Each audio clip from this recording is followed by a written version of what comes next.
The story of a girl.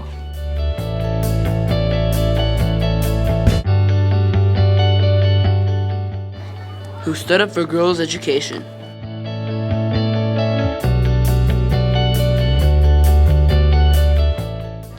And fought against the Taliban.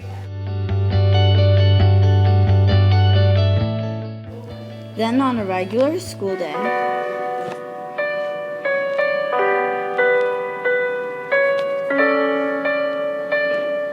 Malala was shot by a terrorist. with the support of her family and friends, Will she recover and continue to fight for her rights?